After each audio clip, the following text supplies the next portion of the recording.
A book review, finally. Now, if you've been watching my channel, you know I'm a fiction writer, some of which I put here on YouTube in my series Worth 1,000 Words, where I write a fiction story on the spot without an outline inspired by a piece of artwork.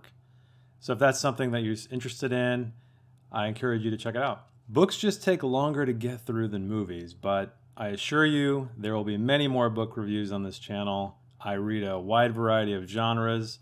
Keep a lookout, and I'm always looking for recommendations. But today I'm talking about a very special book to me, and it is called Hellhound by Ken Greenhall.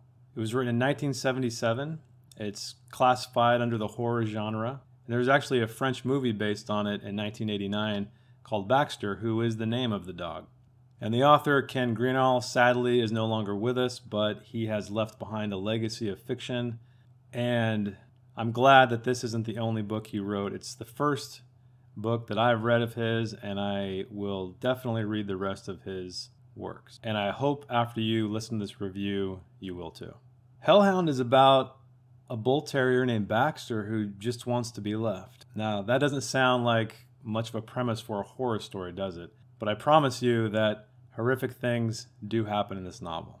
I think I should read a very short excerpt that is on Amazon or Google Books or anywhere you might find it to give you just an idea of what you're getting yourself into.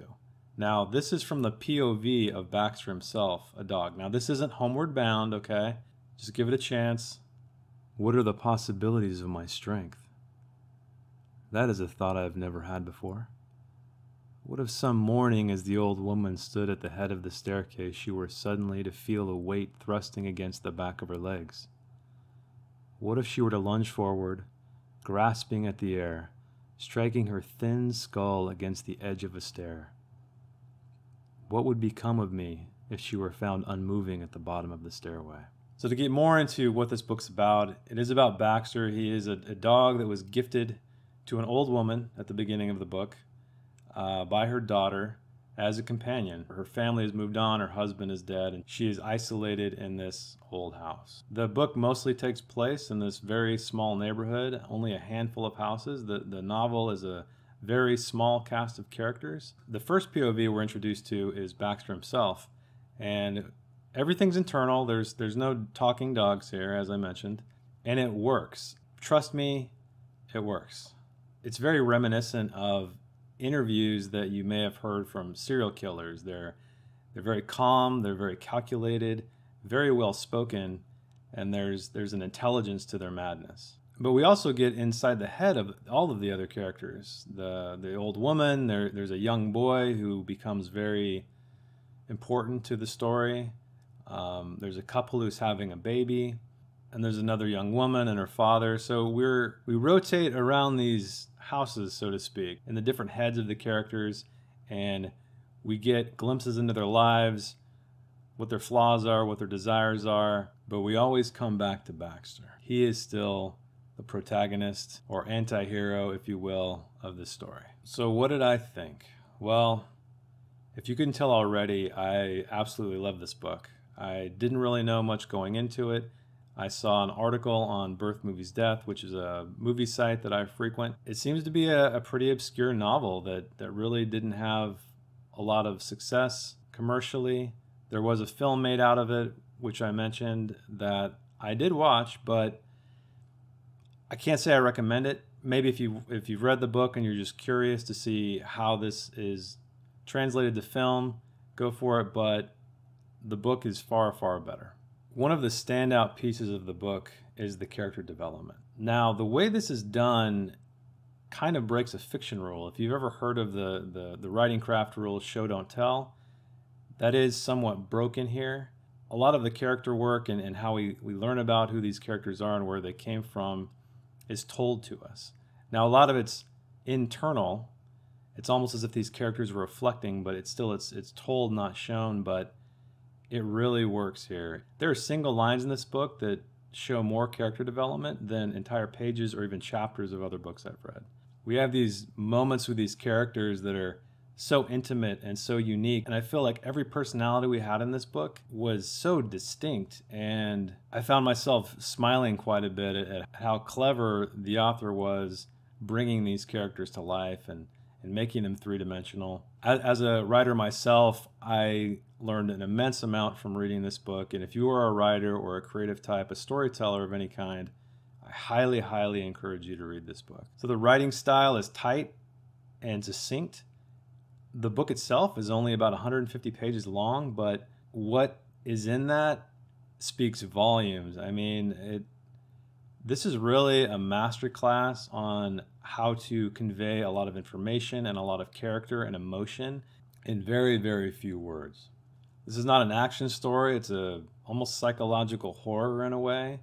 And we get behind the walls of these seemingly ordinary people and learn that everyone, no matter how ordinary they seem, have dark secrets or something lurking behind their eyes. I was completely captivated by this book. I couldn't stop reading it. I try to read, 30 minutes to an hour a day, but I was constantly drawn to this, and I know the premise doesn't sound particularly interesting, and you may feel like, oh, is this just Cujo? No, it is not. It is better than Cujo. It has more depth than Cujo.